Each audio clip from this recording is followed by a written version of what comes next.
మాజీ ముఖ్యమంత్రి జగన్మోహన్ రెడ్డి గారు 3 వారాల పాటు లండన్లో గడిపారు.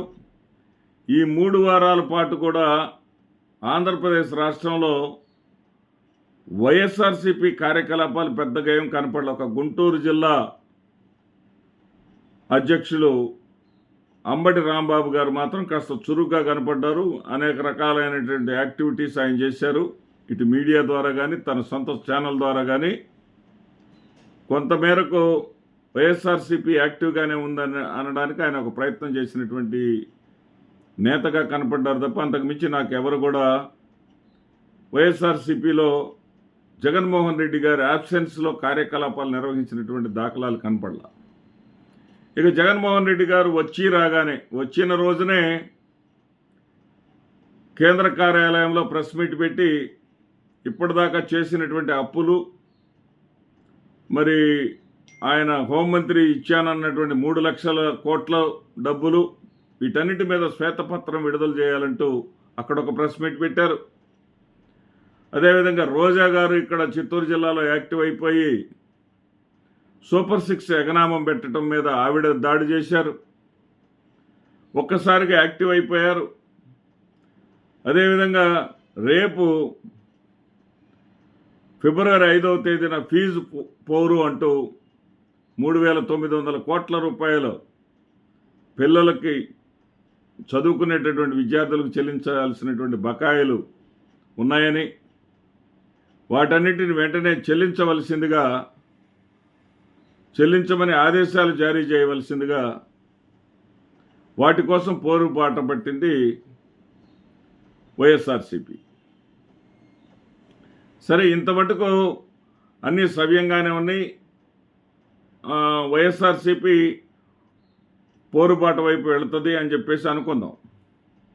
కానీ జగన్మోహన్ రెడ్డి గారు తెలుసుకోవాల్సినటువంటి అంశం ఏంటంటే, రాజకీయాలు ఎప్పుడు కూడా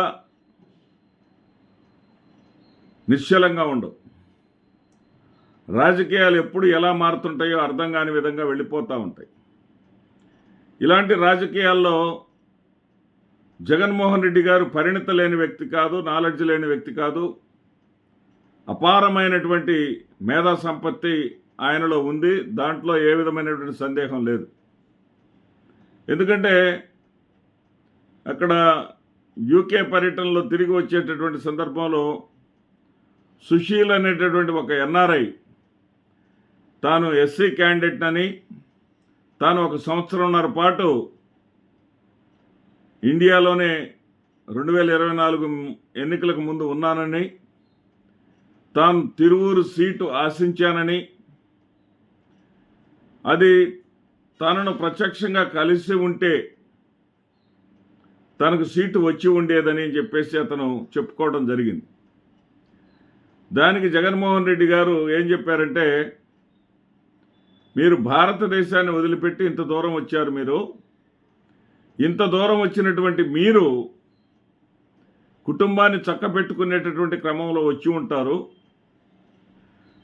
ముందు కుటుంబాన్ని చక్కబెట్టండి. కుటుంబం మీ మీద ఆధారపడకుండా ఉన్నప్పుడే రాజకీయాల గురించి ఆలోచన చేయండి అని చెప్పేసి ఆ కుటుంబ సభ్యుల్లో ఒకడిగా అన్నట్లుగా, ఒక పెద్దగా అన్నట్లుగా సూచన చేశారు. ఇంత అద్భుతమైనటువంటి సూచన చేసినటువంటి జగన్మోహన్ రెడ్డి గారు కార్యకర్తల బాగోగుల గురించి ఎందుకు ఆలోచన చేయరు? తెలుగుదేశం పార్టీని తీసుకుంటే, మరి తెలుగుదేశం పార్టీ 23 సీట్లకి కొనారిల్లిపోయినప్పటికీ కూడా ఆ పార్టీకి కార్యకర్తలే బలం. దానికి ఉన్నటువంటి దుర్భేద్యమైనటువంటి కార్యకర్తల బలగంతో ఆ పార్టీ మళ్ళీ అధికారంలోకి రాగలిగింది. అఫ్కోర్స్ జనసేన, భారతీయ జనతా పార్టీలు కలిసినందువల్లే వచ్చింది, అది వేరే అంశం. కానీ తెలుగుదేశం పార్టీలో క్రియాశీలకంగా పనిచేసేటటువంటి కార్యకర్తల వల్లే ఆ పార్టీ అప్రతిహితమైనటువంటి విజయాన్ని సాధించగలిగిందనేది మాత్రం కాదనలేనటువంటి అంశం. అంటే ఆ విధంగా అటు చంద్రబాబు నాయుడు గారు కానీ, లోకేష్ గారు కానీ తమ కార్యకర్తల గురించి పట్టించుకుంటున్నారు. వాళ్ళకి ఏ ఆపద వచ్చినా సరే మేమున్నామనేటటువంటి అందుబాటుగా వాళ్ళు ఉంటా ఉన్నారు. వాళ్ళు కార్యకర్తల పేరిట బీమా సౌకర్యాలను కూడా వాళ్లే చెల్లించి కార్యకర్తలను ఆదుకుంటా ఉన్నారు. అలాంటి పరిస్థితులు వైఎస్ఆర్సీపీలో కనిపించడం లేదు. మేము మారామని జగన్మోహన్ రెడ్డి గారు చెప్తా ఉన్నారు. ఏ కార్యకర్తని నేను మర్చిపోనని చెప్తా ఉన్నారు. కానీ కార్యాచరణలో ఏ విధమైనటువంటి చర్యలు తీసుకుంటున్నారు? దెబ్బతిన్నటువంటి కార్యకర్తల కుటుంబాలకు ఏ విధంగా మీరు అండగా ఉండబోతున్నారు?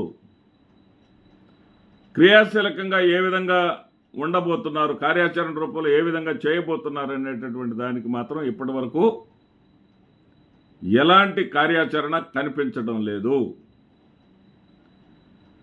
ఈ విషయమై కార్యకర్తలు ఒక్కసారి జగన్మోహన్ రెడ్డి గారిని కలిస్తే చాలు, జగన్మోహన్ రెడ్డి గారితో ఫోటో దిగితే చాలు అనుకునేటటువంటి కార్యకర్తలు మరింత చైతన్యవంతమై, మరింత యాక్టివ్గా, మరింత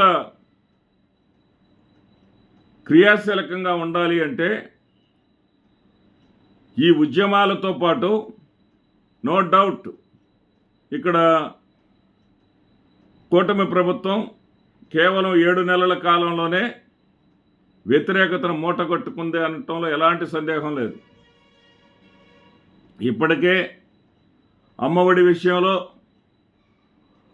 మరి ప్రజలు, తల్లులు ఆవేశంతో ఉన్నారు. అదేవిధంగా రైతు భరోసా 20,000 ఇస్తామంటే ఆశపడి ఓట్లు వేసినటువంటి రైతన్నలు కూడా ఆశాభంగం చెంది ఆవేదనతో ఉన్నారు. దాదాపు 180 కోట్ల మంది మహిళలు, 1,80,00,000 మంది మహిళలు, సబ్జెక్టు కరెక్షన్, 1,80,00,000 మంది మహిళలు తమకు నెల నెలా ఇస్తానటువంటి 1,500 రూపాయలు చంద్రబాబు నాయుడు ప్రభుత్వం ఇవ్వలేకపోయింది, ఇవ్వట్లేదు, ఇచ్చే వరకు కూడా నమ్మకం లేదనేటటువంటి ఆగ్రహంతో ఉన్నారు. ఇన్ని ఉన్నప్పటికీ కూడా ఏదైతే మీడియా ఉందో, ఏవైతే వ్యవస్థలు ఉన్నాయో ఆ వ్యవస్థలు చంద్రబాబు నాయుడు గారిని కాపాడుకుంటూ వస్తున్నాయి. జగన్మోహన్ రెడ్డి గారిని కాపాడుకోవలసినటువంటి కార్యకర్తలు ఉన్నారు, నాయకులు ఉన్నారు. వాళ్ళందరినీ కూడా వాళ్ళ కష్టకాలాన్ని గుర్తించి వాళ్ళందరినీ కూడా ఆదుకోవాల్సినటువంటి జగన్మోహన్ రెడ్డి గారు నిజమైనటువంటి కార్యాచరణలోకి దిగాల్సినటువంటి అవసరం ఉంది. ఇది రాజకీయ పార్టీ అంటే బ్రహ్మాండం అంటే అడ్మినిస్ట్రేషన్ ఇచ్చాడు జగన్మోహన్ రెడ్డి గారు. ప్రజలకు బ్రహ్మాండం వంటి ప్రయోజనం జరిగింది. కానీ పార్టీ పతనమైపోయింది.